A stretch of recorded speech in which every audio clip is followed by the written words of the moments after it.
to our presentation, where we will explain how to get a word into Miss Clark's infamous dictionary.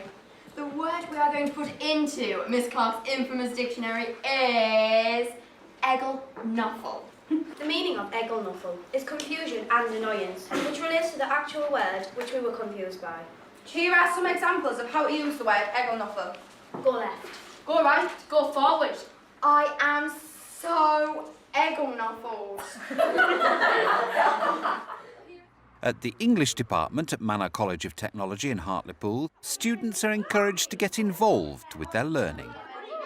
You're not going to engage kids if you just stand at the front and talk in a monotone, and there has to be that sort of, I don't know, it's flamboyance or drama or whatever, however you like to put it. It's got to be lively. When I think back to the way I was taught English, I'm amazed I ever became an English teacher, because it was dull.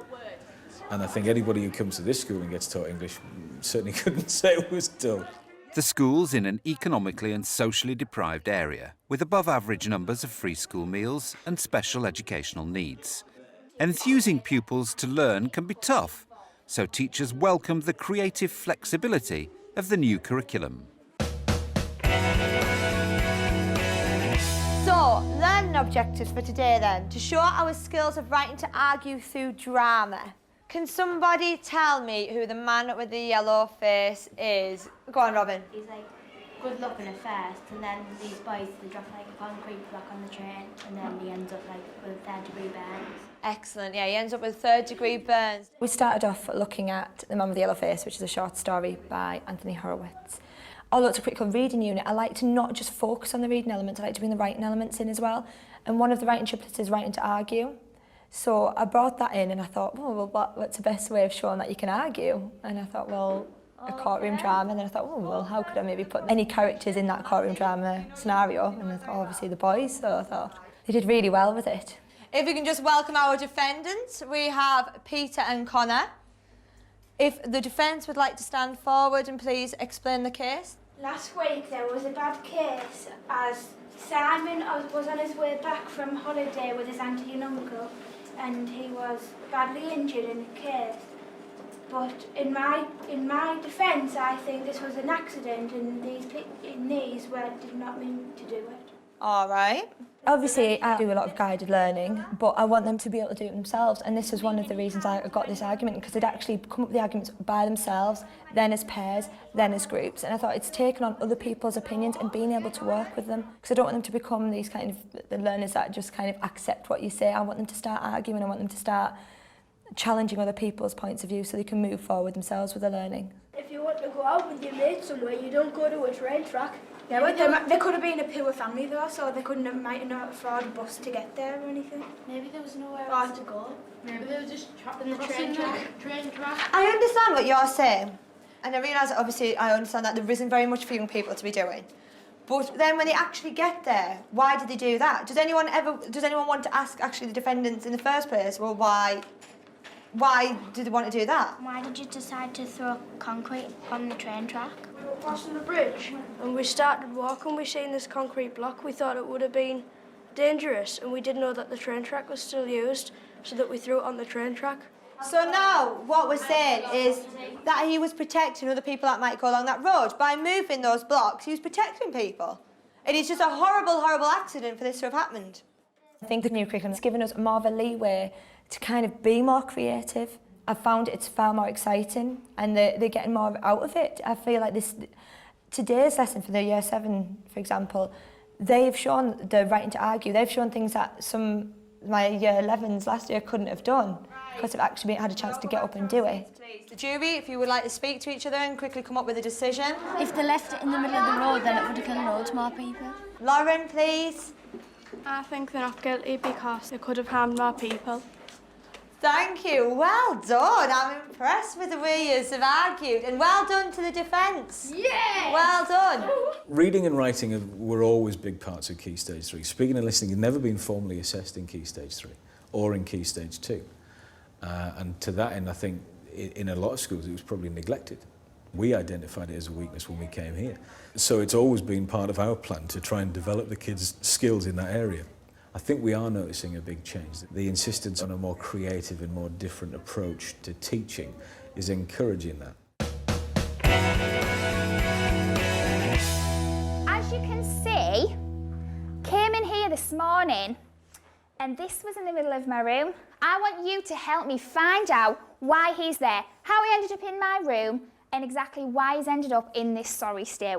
Anybody have any ideas why it might be there? The lesson was based on the writing triplet, writing to imagine, explore and entertain. A lot of students at this school seem to struggle with writing. They seem to think that they've got an idea in their heads, but they're not quite sure how to put it down on paper. So the reason why I had the body in the middle of the room and the props situated around the room was because they instantly forgot about writing and they started focusing on what they were doing and why they were doing it, and the writing just flowed naturally after that. The first piece of evidence that I found today was this ACE card. I'm going to give you 1 minute now to think about what story might this card be able to tell us. Off you go. So the card must have been in his pocket. Yeah, it could have been, couldn't it? Then it fell out when he was trying to kill him. And then didn't give him it, so they killed him for some reason. Right, excellent. As I'm walking around this room, I'm hearing some fantastic ideas from you, which is brilliant. Right, I'm going to quickly whiz round the group, and I just want you to tell me what you have inferred from this ACE card. Okay, this group first. He's a gambler and he's part of the poker gang thing, and he owes people money. Okay, excellent. This person, we don't know whether it's a man or a woman, could be involved in gambling of some sort, okay? And he could owe some people some money. Excellent, well done. Boys over in the corner? The patterns on the ears, it could be like a secret code. Ooh, excellent. So the pattern on the ACE card, it could be a secret code of some kind. Ross, would you like to develop that? And it'll represent a gang, and then magic, because magicians use cards, so it might be some magic. Excellent. Just from that small ACE card, you have inferred and used your imaginations, okay? So you've already started to hit that assessment focus. Well done. I definitely think that writing is easier to teach when you have a more creative element to your lesson.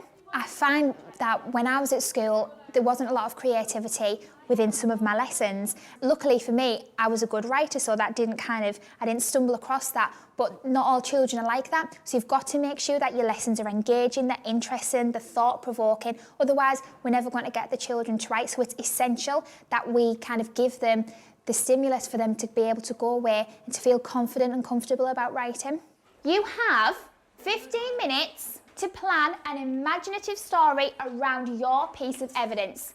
You need to do this using this investigation report, okay? Could have been poisoned or something. Could have been poisoned with spider. It could have been in a restaurant. Well, it might have nothing to do with the ACE card.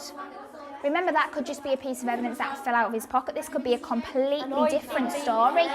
Use your imaginations. Would you like to explain to the rest of the group what your evidence is? It looks like it's got add poisoning because it says reserved for AF Scarlet, and the poison was reserved for him. Okay, so we've got a rather spooky looking goblet, and next to the goblet we found this reserved sign. So we know what the boards have inferred, that this sign was obviously reserved for whoever was sitting there, and whoever the murderer was wanted to make sure that this person got this drink. Okay, excellent. Girls over there? We found a rose and it has a little note attached to it saying, tonight, 9 p.m, the ferry port, be there, and it has a kiss on the back. And we thought the man who got killed might have been having an affair with you, and then his wife was loopy, and she found out that he was having an affair, so instead of talking to him about it, she killed him. And because she works in the school as well, she put him in your classroom because you were the one having an affair with him. Excellent, a lot of inference done there. And then I do feel supported by the new curriculum, but also I think it takes a lot of initiative and a lot of personal thinking about what you're going to do about the lessons. The curriculum is there as a framework, but you need to be able to think out of the box and think what is going to engage these children, what is going to help these children write, because if I don't have that ability, how do I expect those children to write? Right, today our learning objective is to identify and create methods of persuasive presentation. We're going to do a board run on persuasive language. Who can tell me the 2 rules of a board run? Hands up. Ben? Don't run. Don't run is 1. And Sadie? Don't throw the pen. Don't throw the pen. What happens if you run or throw the pen? David? Get your word rubbed off. You get your word rubbed off. The lessons were a series of lessons focused around the writing triplet, writing to persuade, argue and advise. And what the whole context of these lessons were. Each student in their group had to come up with a word which they felt should go into the dictionary. And the whole point of it was they had to create a persuasive pitch to persuade the rest of the audience to vote for their word. If you think a group's pitch could have been improved, so if they didn't use all of the rhetorical devices, you can say they should have used more rhetorical devices to involve the audience, for example, rhetorical questions. Does that make sense? Yeah. This year we've changed the schemes of work to obviously take into the new curriculum, and we've got a lot more speaking and listening activities. We've got a lot more higher order thinking skills, debates and discussions, which I think all of the students have really engaged with. I think they're more confident, and I think they really like to be challenged, and I think the new curriculum's enabled us to bring that in. It's not as structured, it's not as mechanical. You can bring your own personality and inject your own enthusiasm into it. Did you know that 8% of people use the word hello? I mean, hello? How boring.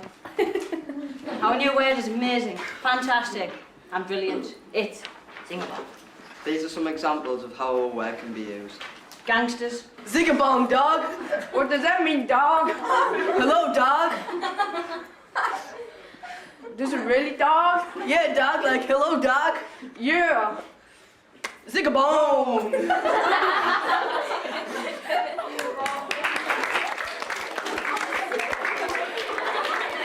What persuasive and entertaining devices did the group use? Emma?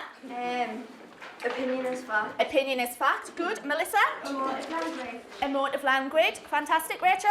Humour. Humour throughout. Jenny? Role play. And that really worked in entertaining the audience throughout. I think everybody would agree. They were assessing each other, and I think they kind of just viewed it as, oh yeah, that was that technique, so I can tick that off. But the higher order thinking skills have been able to listen actively to a group presenting a pitch, and then being able to pick out the key persuasive details, because that's quite difficult to transfer those persuasive techniques into your own writing. So it's the transition of it all, so they can now confidently pick out and subtly use those techniques. Drum roll, guys. In first place, with an amazing, wait for it, 17 votes, is Ben's group. Lads, would you like to bring up your poster and I will put it in my dictionary? Put your hand up if you would now feel more confident if I said, right, tomorrow we are going to write a persuasive letter. Put your hand up if you'd feel more confident. Awesome. People have hidden behind the old cliche that you can't teach an old dog new tricks for far too long. If a school is going to fulfil its potential, it has to look at every way possible of doing it. And just because you've been doing something really well and really effectively the same way for 20 years doesn't necessarily mean you're going to be able to do it for the next 20.